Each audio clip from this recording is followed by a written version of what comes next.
Captain Juan stared at the screen in front of him, his hands gripping the edge of the control panel. The distress signal had been repeating for the last 20 minutes, growing weaker with each transmission. His small cargo ship wasn't built for rescue operations. But he was only 2 hours away from the mining colony on Kepler-4 for to be. No one else was closer. "Should we respond?" asked Salmon, his co-pilot. She was young, barely 25. And this was only her third mission beyond Earth's immediate space. G1 knew the rules. Human ships weren't supposed to deviate from approved routes without permission from the Galactic Council. Breaking that rule could mean losing their shipping license, or worse, imprisonment. But the distress signal was clear. People were dying. "We're going," Guan said. He punched in the new coordinates and felt the ship's engines. As they changed course. The Galactic Council had ruled the known universe for 12,000 years. They decided which civilizations were advanced enough to hold power and which ones needed to be controlled. Humanity had joined the galactic community 200 years ago, and from the very first day, they were placed at the bottom. Humans couldn't hold leadership positions. Their technology was restricted. Their colonies paid heavy taxes, but received almost no protection from raiders or disasters. G1 had spent 15 years flying cargo between human colonies, watching his people struggle under rules that seemed designed to keep them weak. He had learned to keep his head down and follow orders. But today felt different.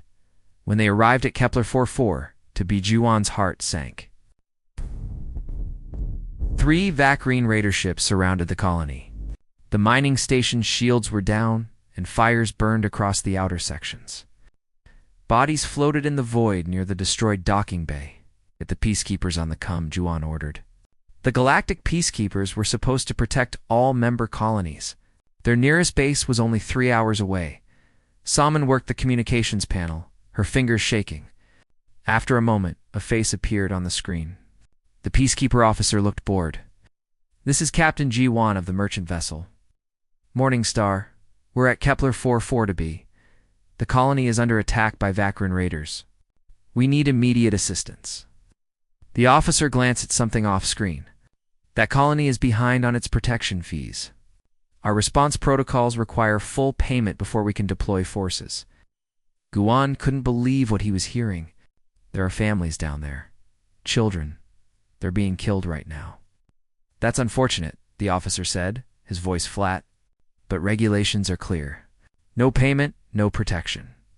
I suggest you leave the area before the raiders target your ship as well." The screen went dark. Salmon looked at G1, her eyes wide with horror. Below them, the colony's final defense turret fell silent. The Vacrine ships moved closer, their weapons tearing through the station's hull. G1 wanted to help, but his cargo ship had no weapons. All he could do was watch and record everything. It took the raiders 40 minutes to finish. When they finally left, the colony was a burning wreck. Juan and Salmon spent the next 6 hours searching for survivors. They found 17 people alive in a sealed emergency shelter. 143 were dead. Among the dead was Yunji, daughter of Ambassador Minho. She had been visiting the colony to inspect working conditions, trying to improve life for the miners. She was 28 years old. Guan found her body in what had been the colony's medical center. Still wearing her diplomatic credentials, the journey back to Earth took 3 days. Guan barely slept. He kept seeing Youngji's face, kept hearing the peacekeeper officer's bored voice explaining why human lives weren't worth saving unless the proper fees had been paid. When they reached Earth, G1 delivered his report and the recordings to the authorities. He expected it to disappear into the bureaucracy. Like every other complaint humans had filed against the Council over the past 2 centuries, but Ambassador Minho made sure this one wouldn't be ignored within a week. Every human on every colony and station and ship had seen the footage. They watched the raiders attack. They heard the peacekeeper officer refuse to help. They saw the bodies floating in space, including Yunji, who had dedicated her life to helping her people. Something broke in humanity that week. Something that had been bending for 200 years finally snapped. President Hejin called for an emergency assembly. For the first time in human history, Representatives from every human settlement gathered in one place. The meeting was held in Geneva, the same hall where Earth's unified government had been formed 3 centuries earlier. Giwan was there. So was Salman. Ambassador Minho sat in the front row, his face carved from stone. The debate lasted for 18 hours. Some argued for caution, for working within the system, for patience. Others demanded immediate action. But as the hours passed, something remarkable happened. The voices calling for caution grew quieter. The anger, the frustration, the pain of 2 centuries of oppression filled the hall like a rising tide. When President Haijin finally called for the vote, Kiwan held his breath. The resolution was simple. Humanity would no longer accept second-class status in the galaxy. They would no longer follow unjust laws. They would no longer pay taxes to a government that refused to protect them. They would no longer bow to the Galactic Council. The vote was unanimous. Every colony, every station, every ship, every single human representative voted yes. Juan felt something shift in that moment. He looked around the hall and saw the same expression on every face. It wasn't just anger anymore. It was determination. It was resolve. President Haijin stood at the podium, and the hall fell silent. For 200 years, we have tried to be good members of the galactic community, she said, her voice steady and clear. We have followed their rules. We have paid their taxes. We have accepted their restrictions. We did this because we believed that patience and cooperation would eventually earn us respect and equality. She paused, and Juan saw tears in her eyes. We were wrong. The Council doesn't respect patience. They see it as weakness. They don't reward cooperation. They exploit it. And they will never grant us equality because the entire system is built on inequality. President Hajin looked directly into the cameras broadcasting her words across human space. So today, we say enough. We will not wait anymore. We will not beg anymore. We will not accept this treatment anymore. From this moment forward, humanity stands on its own. The hall erupted in applause, but it wasn't celebratory. It was fierce. It was final. G1 knew that everything was about to change. The Council wouldn't accept this rebellion. There would be consequences, possibly terrible ones. But looking at the faces around him, he knew that no one cared about the consequences anymore. Humanity had finally said enough. And there was no going back. The Galactic Council's central hub orbited a planet called Terminus Prime, a massive station that processed trade data, communications, and bureaucratic records for 10,000 civilizations. Deep in the computational center, 2 human engineers worked the night shift. Taeyong had been working at the hub for 6 years. He was good at his job, good enough that his supervisors rarely checked his work anymore. Tonight, that trust would be their mistake. You sure about this? Whispered Soman, his colleague. She kept glancing at the door. Taeyong's fingers moved across the keyboard. Lines of code scrolled past on the screen. They killed Yunji and 142 other people because of unpaid fees. Yes, I'm sure. The virus he was installing wouldn't activate immediately. It would hide in the system for months, slowly spreading through the trade algorithms. When it finally woke up, it would corrupt pricing data, scramble shipping routes, and turn the Council's perfect economic machine into chaos. By the time they found it, Taeyong would be long gone. Done, he said, closing the terminal. Let's go home. They left Terminus Prime the next morning on a scheduled human transport. No alarms went off. No one stopped them. The Council had no idea what had just been planted in their most important computer system across the galaxy. Similar scenes played out. Human workers quietly resigned from Council positions. Human ships began returning to Earth in the human colonies. Human diplomats packed their offices and left without explanation. Within 2 weeks, almost every human who worked for the Council or lived in Council space had withdrawn. The Council called it the silence. Humanity stopped answering their messages, stopped attending meetings, stopped participating in galactic society entirely. At first, the Council thought it was a tantrum. High Chancellor Vryn, leader of the Tarathi Empire and head of the council, dismissed the whole thing in a public statement. The humans are children, throwing a fit, he said. They will come back when they realize they cannot survive without the councils, protection and trade networks.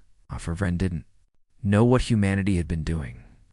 For the past 50 years, Dr. Yemen sat in his laboratory, beneath the surface of Mars, around him. His team of scientists worked on projects that would have been illegal under council law, faster-than-light communication devices, quantum weapons, energy shields that could withstand planet-killing weapons. The council had rules about what technology species were allowed to develop. They said these rules kept everyone safe, prevented wars, maintained order. But Yemen knew the truth. The rules kept lower-tier species weak and dependent. So 50 years ago, a secret group of human scientists had started Project Wildfire. They studied council technology, reverse-engineered it, and then improved it. They developed new innovations that the council said were impossible.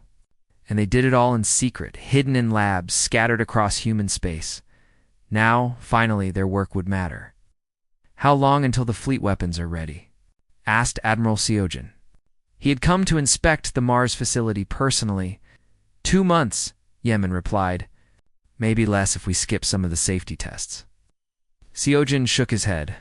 Do it right. We'll only get one chance at this. Admiral Seogen commanded Earth's defense fleet. On paper, it was a small force, just a few dozen outdated warships that the Council had allowed humans to build for local defense. The galaxy thought humanity's military was a joke. They were about to learn otherwise. Seogen had ordered every human military vessel to return to the Sol system. To outside observers, it looked like a retreat, like humanity pulling back in fear. But Seogen was consolidating his forces, preparing for what he knew was coming. In his office on the orbital defense station above Earth, he studied star charts and ran battle simulations. The Council would send a fleet eventually. They always did when someone challenged their authority. And when that fleet arrived, Seogen needed to be ready. Meanwhile, on the colony worlds, humans were preparing in their own way. Deho governed Proxima Station, a civilian settlement orbiting Proxima Centauri. It was officially a mining and research outpost with a population of 40,000. The Council classified it as non-military. That classification was about to become very inaccurate. Start moving the weapons from storage, Deho ordered his security chief. Install them in the outer ring sections where the sensors can't see them easily. For years, human colonies had been secretly stockpiling weapons and military equipment. They had disguised the shipments as mining equipment, scientific instruments, construction materials. The Council's inspectors had never looked too closely. After all, what threat could weak little humans possibly pose? Now those hidden weapons were coming out of storage. Defense turrets rose from concealed positions. Shield generators powered up in supposedly civilian buildings. Proxima Station transformed from a peaceful colony into a fortress. The same thing was happening on every human. World Inspector Wanchik arrived at Proxima Station 3 weeks into the silence. He was a council official sent to investigate what the humans were doing. Deho met him at the docking bay with a smile.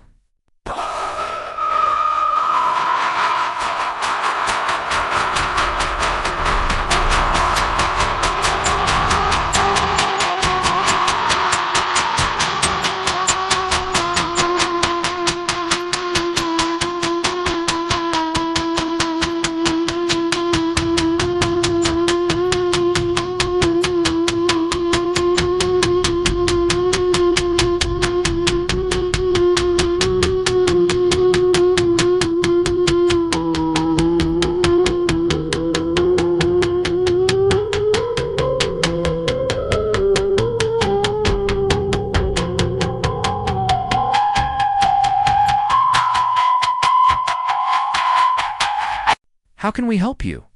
Wanchik was Relayan, a species that had served the Council for 8,000 years. He looked at Deho with barely concealed contempt. I'm here to conduct an inspection of your facilities. The Council wants to ensure you're not developing illegal weapons or planning hostile actions. Of course, Deho said pleasantly, we have nothing to hide. The inspection took 2 days. Wanchik examined the mining operations, the research labs, the residential sections. He found nothing suspicious. The weapons were too well hidden, the shield generators disguised too cleverly. Everything appears to be in order, Wanchik admitted reluctantly. Though I don't understand why you've stopped communicating with the Council. Deho's smile never wavered. We're just taking some time to reconsider our relationship with the galactic community. I'm sure you understand. Wanchik left unsatisfied, but unable to prove anything was wrong. Deho watched his ship depart and allowed himself a real smile. The inspector had walked right past enough firepower to destroy a small fleet. Back on Earth, President Hyjin addressed the human population. I know many of you are scared, she said. The Council has power. They have resources. They have thousands of ships and millions of soldiers. And we are alone. She paused, looking directly into the camera. But we are not unprepared. For 50 years, our best minds have been working on this moment. We have technology the Council doesn't know about. We have plans they can't predict. We have something they lost a long time ago, the will to fight for our freedom. Across human space, people watched and listened. Some were afraid. Some were excited. All of them understood that there was no going back now. The Council still thought this was temporary. They believed humans would eventually realize their mistake and come crawling back. They had no idea that humanity had been preparing for this moment since the day they joined the galactic community and realized what it really meant to be a lower-tier species. In the Council chambers on Terminus Prime, High Chancellor Vren met with his advisors. How long do we wait before taking action? One of them asked. Vren considered the question. The humans were being annoying, but they weren't really a threat. Their little rebellion would collapse on its own eventually. Give them another month, he decided. Let them feel the pain of isolation. Let them understand what it means to stand alone against the galaxy. Then they'll come back, and we can use this as an example to keep the other species in line. It was the biggest mistake Vren would ever make, because humanity wasn't planning to come back. They were planning for war. High Chancellor Vren stood before the assembled council. His forearms spread wide in a gesture of authority. Around him, representatives from 50 founding species listened as he outlined his plan. The humans have had their tantrum, Vren declared. Now it is time to remind them of their place in the galactic order. We will occupy Earth, arrest their leadership, and restore proper governance. Ow. The vote was unanimous. The Council would make an example of humanity. The 5th Enforcement Fleet began assembling at the border of human space. 300 warships, including the massive dreadnought Eternal Judgment. It was overwhelming force for what should be a simple police action. The Council wanted to ensure there would be no resistance. Commander Haniel watched the approaching fleet from her, stationed in Earth's orbital defense network. She was 40 years old and had spent half her life in the military. The screens in front of her showed 47 human ships positioned between Earth and the incoming armada. They have us outnumbered 7-1, reported her tactical officer. Haniel nodded. On paper, this was suicide. The Council's ships were larger, better armed, and equipped with military technology that humans supposedly didn't have access to. But paper didn't account for what humanity had built in secret. Are all ships in position? She asked. Yes, Commander. Everyone is ready. Across the solar system, humanity held its breath. Billions of people watched the screens, knowing that the next few hours would determine their future. President Hyjin had refused to surrender. Admiral Sajin had refused to retreat. Now they would see if 50 years of secret preparation had been enough. The Council fleet entered weapons range.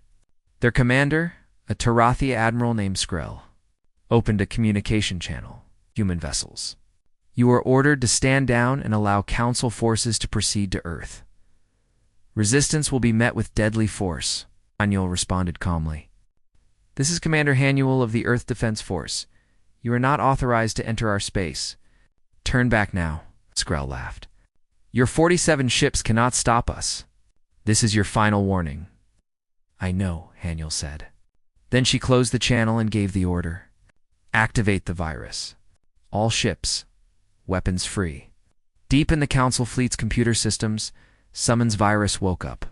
It had been sleeping for months, spreading quietly through the network. Every time a council ship docked at Terminus Prime, now it activated simultaneously across every vessel in the 5th Enforcement Fleet. Navigation systems began reporting false data. Weapons targeting computers started calculating wrong trajectories. Communications between ships deteriorated into static and confusion. The perfect coordination that made Council fleets so deadly fell apart in seconds. And then the human ships opened fire. The quantum displacement. Torpedoes were Dr. Yemen's masterpiece. They didn't just explode on impact. They created tiny quantum fields that displaced matter at the atomic level, tearing apart anything they touched. The Council's shields, designed to stop conventional weapons, offered no protection. 3 Council destroyers disappeared in the first volley, then 5 more, then 10. Admiral Skrell screamed orders, trying to restore coordination to his fleet, but the virus made it impossible. Ships couldn't talk to each other. Sensors showed ghost images. Weapons missed their targets by kilometers. The human ships moved like nothing Skrell had ever seen. Pilot Kyungmin, flying a fighter called Dancing Blade, executed a turn that should have crushed him under the GI forces. His ship was equipped with experimental inertial dampeners that let him ignore physics in ways that shouldn't be possible. He dove through a gap in the Council formation, his weapons tearing apart the shield generators on a heavy cruiser. The cruiser's shields collapsed, and 3 human destroyers hit it with everything they had. It broke in half and exploded. The Council ships tried to fight back, but they were blind and confused.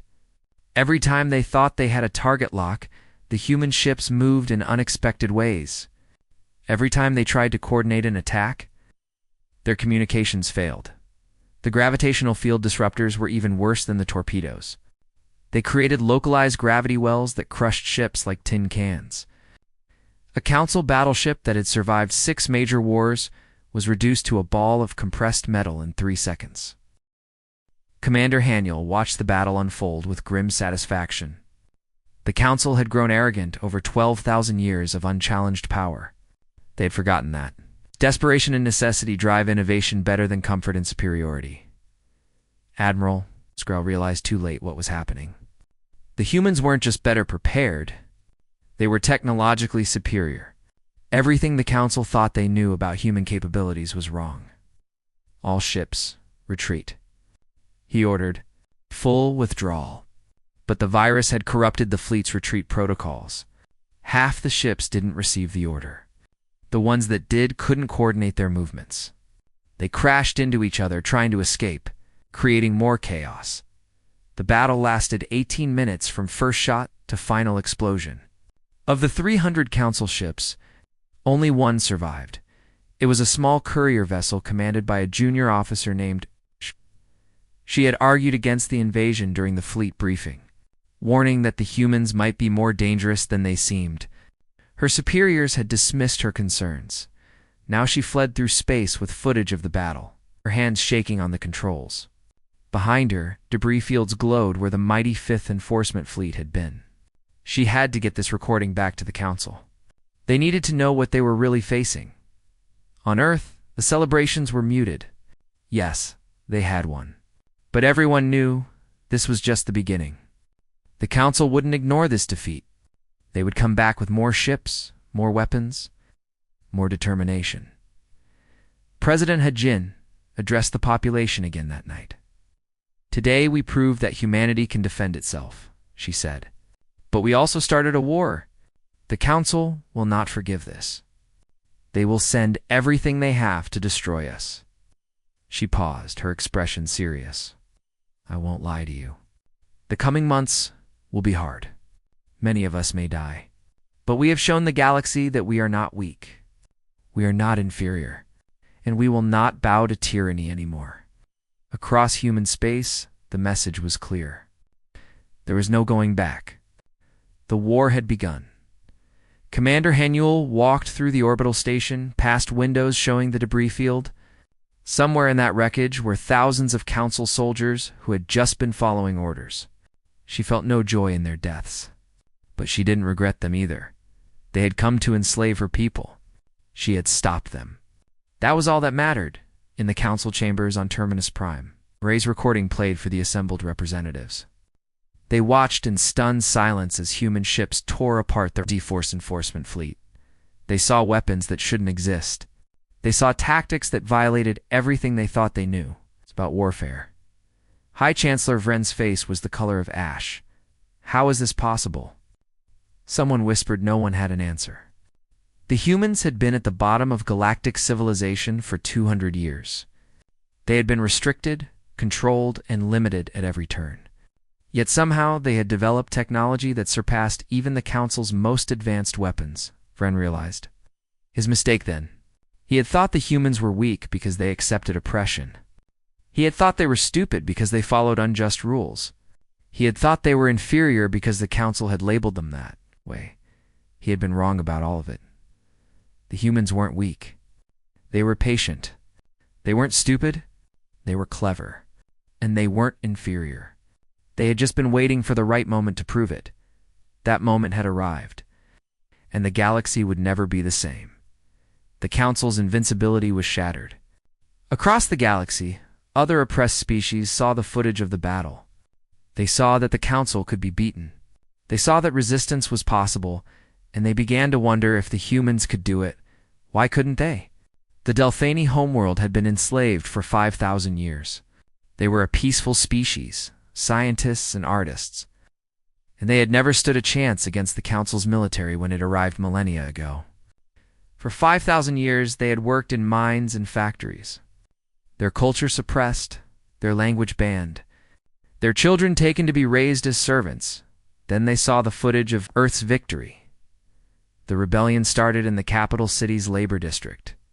A Delphani worker named Kresh saw the recording of human ships destroying the 5th Enforcement Fleet. He showed it to his friends. They showed it to their families. Within a week, every Delphani on the planet had seen it. If the humans could fight back, why couldn't they? The uprising began at dawn. Millions of Delphani workers simply stopped working. They left the mines and factories and walked into the streets. The Council garrison tried to stop them, but there were only 10,000 soldiers and 5 million Delphani. The soldiers fired into the crowds, but the crowds kept coming by sunset. The Delphani homeworld was free. News of the uprising spread across the galaxy. On the Crete colonies, another oppressed species rose against their Council overseers. On distant Halax Prime, the local population seized the Council's administrative center. Rebellions erupted in dozens of sectors. All inspired by humanity's defiance, the Council was facing something they had never experienced before: simultaneous resistance across multiple systems. High Chancellor Vren convened an emergency session. The chamber was filled with fear and anger. Representatives demanded action, solutions, punishment for the humans who had started this chaos. "We must make an example," Vren declared. "Not just of the humans, but of everyone who dares to rebel. We will assemble the Grand Armada and crush these uprisings completely." The Grand Armada was the Council's ultimate weapon. 15,000 warships from the founding species, enough firepower to destroy entire planets. It had never been fully assembled before because the Council had never needed it. Their power had always been enough to maintain order. But now, for the first time in 12,000 years, the Council was afraid. Captain Juan, now promoted to Admiral, stood on the bridge of the battleship Freedom's Dawn.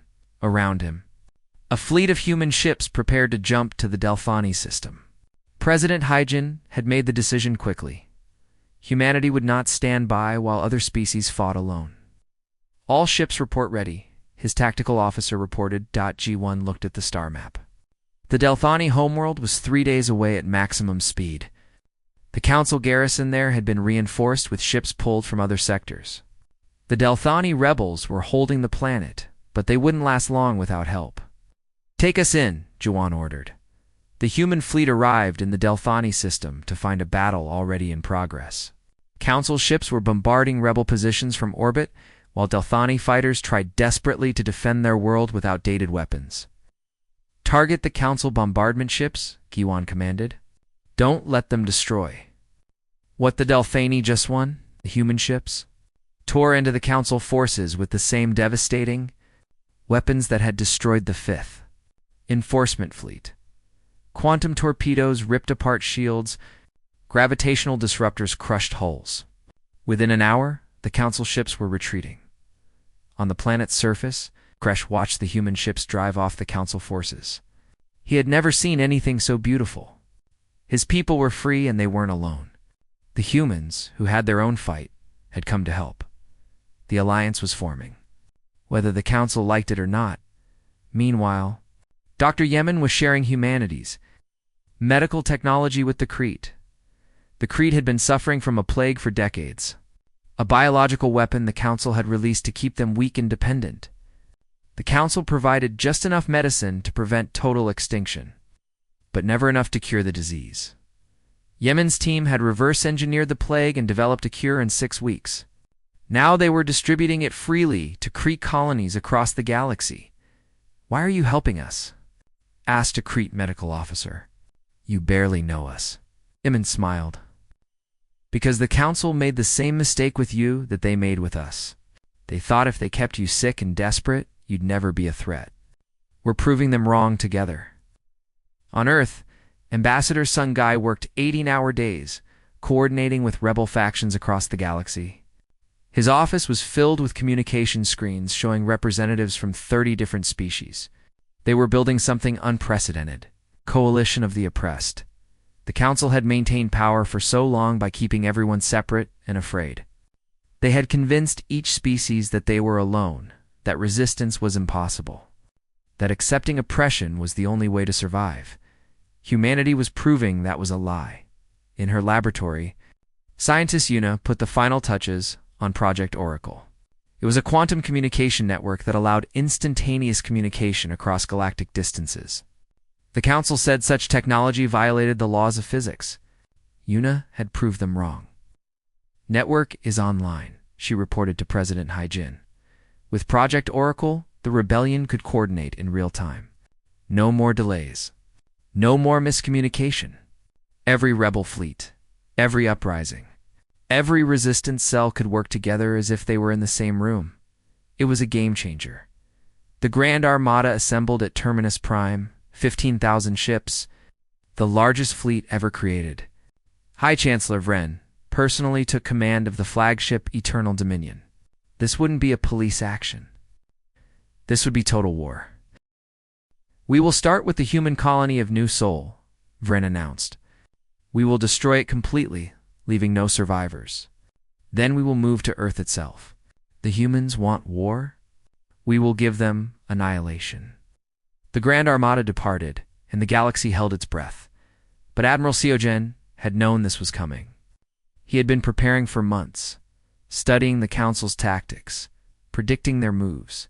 He knew they would strike at a human colony first, to demoralize humanity before attacking Earth, and he had prepared a trap.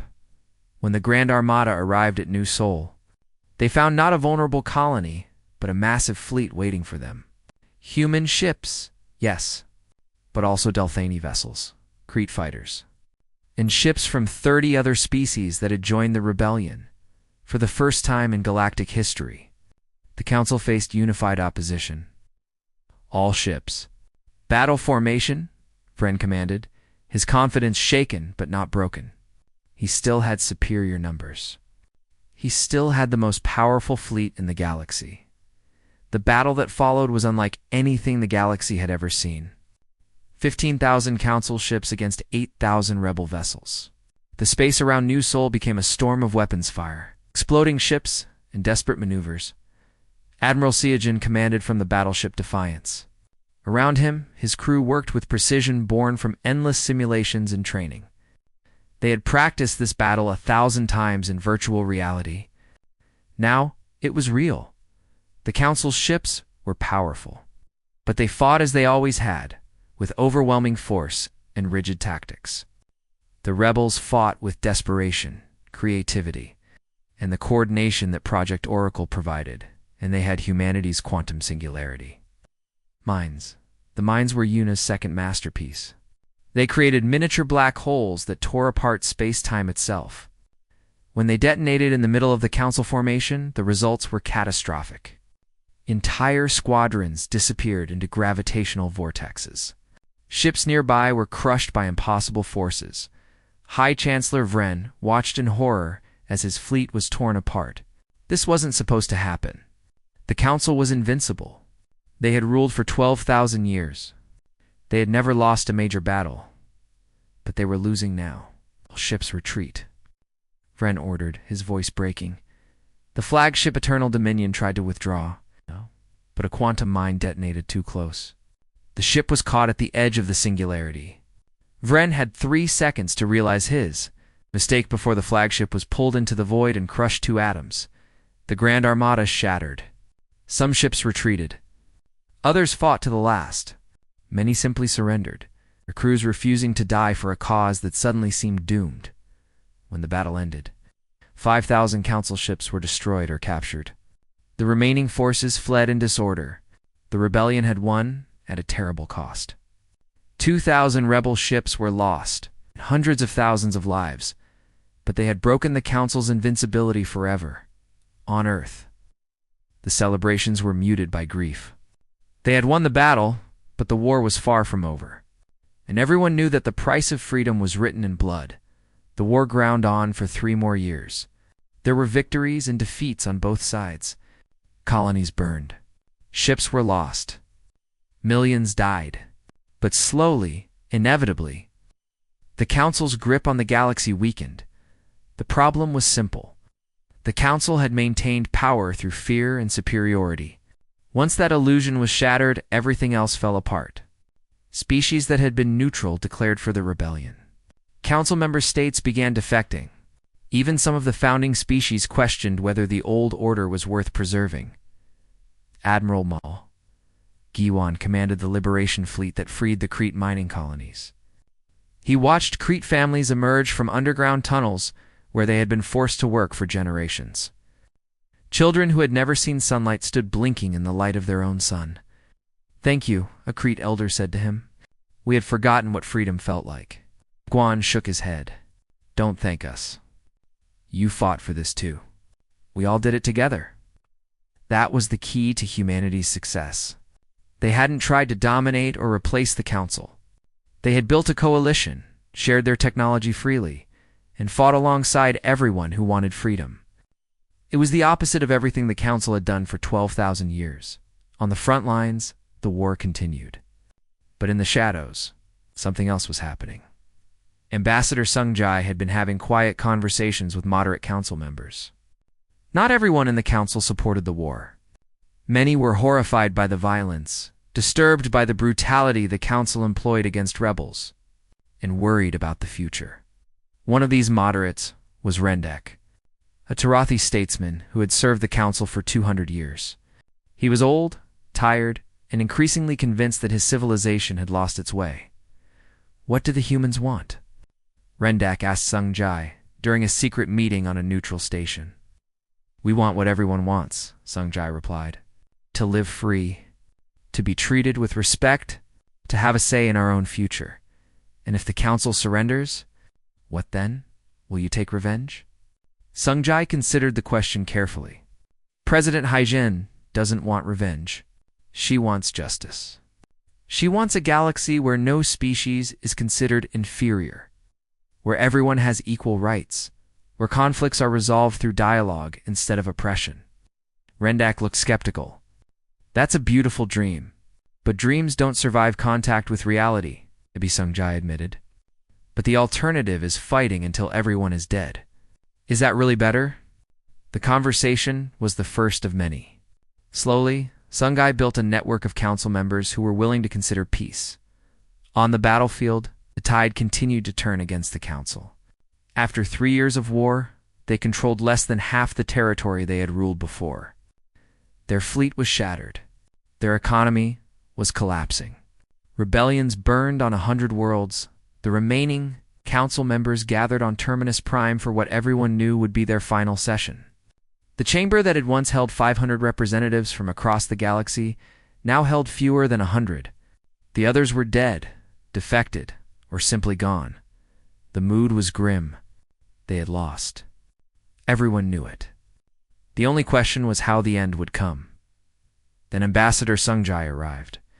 Walking through the chamber doors with an escort of human soldiers, he carried a document case and wore an expression of careful neutrality. "I come with an offer from President Haijin and the Galactic Alliance of Free Worlds," he said. The chamber fell silent. The Galactic Alliance was what the rebels called themselves now. It included humans, Delthani, Crete, and 40 other species, working together as equals. "You want our surrender?" said one of the council members bitterly.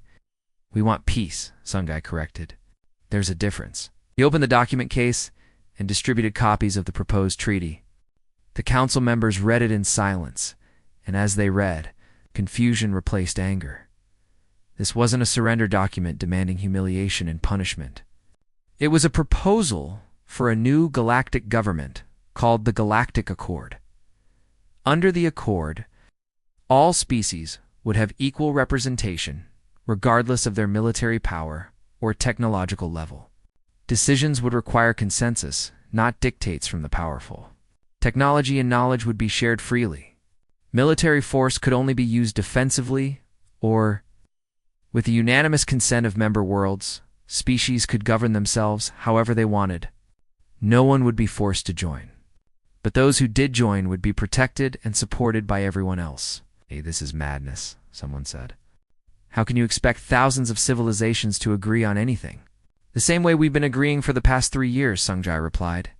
"By talking to each other, by compromising, by remembering that we all share this galaxy." Rendak spoke up. "And if we refuse? If we fight to the bitter end?" Sunjay's expression hardened. "Then the war continues, and more people die. But the council will still lose. You know that as well as I do." The debate lasted for hours. Some council members argued for continuing the war, despite the odds. Others wanted better terms. But slowly, inevitably, they realized they had no choice. The vote was close, but it passed. The Galactic Council agreed to dissolve itself and join the Galactic Accord. The war was over. 10 years later, Captain Juwan stood on Kepler 4 for Tabi, the mining colony where everything had started. The station had been rebuilt as a memorial to those who died. Yunji's name was carved in stone along with the 142 others who had been killed by the Vakrine raiders. Beside him stood Dong Yun, Yunji's younger brother. He was a diplomat now, helping to negotiate agreements between species that had been enemies for millennia. "She would have been proud," Dong Yun said quietly. Looking at his sister's name, "She was the catalyst," Guan replied. Her death made humanity finally say enough. They stood in silence for a moment, remembering the galaxy had changed in ways that would have seemed impossible 10 years ago. The old hierarchies were gone. Species that had been enslaved were now free. Technology was advancing at unprecedented rates as civilizations shared knowledge. Instead of hoarding it, there were still conflicts, of course. Thousands of civilizations didn't agree on everything. There were disputes over territory, resources, and old grievances that took time to heal. But the conflicts were resolved through negotiation and compromise, not through military domination. On Earth, President Haijin prepared to step down after 14 years in office. She had led humanity through its darkest hour and its greatest triumph. Now it was time to let someone else guide them into the future. In her final address, she spoke to the entire galaxy. 10 years ago, humanity said, "Enough. We refuse to accept oppression any longer." But we didn't fight for revenge or domination. We fought for the right to be free, and we extended that same right to everyone else. Looking into the camera, the old council believed that order required hierarchy, that peace required submission, that civilization required some species to rule over others. We proved them wrong. We showed that true strength comes from cooperation, that real peace comes from justice, that the only civilization worth building is one where everyone has a voice across the galaxy. Beings from 1,000 different species listened to her words. "The Galactic Accord isn't perfect," Haijin continued. "It's messy and complicated and sometimes frustrating, but it's ours. All of ours. We built it together, and we'll improve it together." She smiled then, a genuine expression of hope. The humans said enough to oppression. And the galaxy answered, "Now we move forward together, not as masters and servants, but as equals. As partners, as friends." In his laboratory on Mars, Dr. Yemen worked with scientists from 30 different species on projects that would have been impossible under the Council. They were developing medical treatments, exploring new physics, pushing the boundaries of what was possible. The old Council had restricted technology to maintain control. The Accord shared everything freely, and the results were extraordinary. Admiral Siagen, retired now, taught at the new Galactic Military Academy where officers from every species trained together. They learned not just tactics and strategy, but also when not to fight, how to resolve conflicts peacefully, and why protecting the weak was more important than dominating them. On Terminus Prime, the old council chambers had been converted into a museum. Tourists from across the galaxy came to see where the old order had ruled for 12,000 years and where it had finally agreed to change. Ambassador Sunjai gave tours sometimes, explaining to young beings who had never known oppression how close the galaxy had come to destroying itself. Wow. The council wasn't evil, he told a group of students. They were just wrong. They believed that some species deserved more rights than others. They believed that strength justified domination. They believed that the old ways were the only ways. He paused at a display showing footage of the Battle of New Sol. Humanity didn't defeat the council with superior weapons, though those helped. We defeated them with a better idea, that everyone deserves freedom, that cooperation is stronger than domination, that the future belongs to those who build together instead of tearing each other apart. The galaxy would never forget the day humans said enough, not because of the battles or the destruction, but because of what came after. Humanity had been given a choice: become the new masters or build something better. They chose to build, and in doing so, they changed everything. The old order was gone. The new one was still being written. And for the first time in 12,000 years, the galaxy had hope.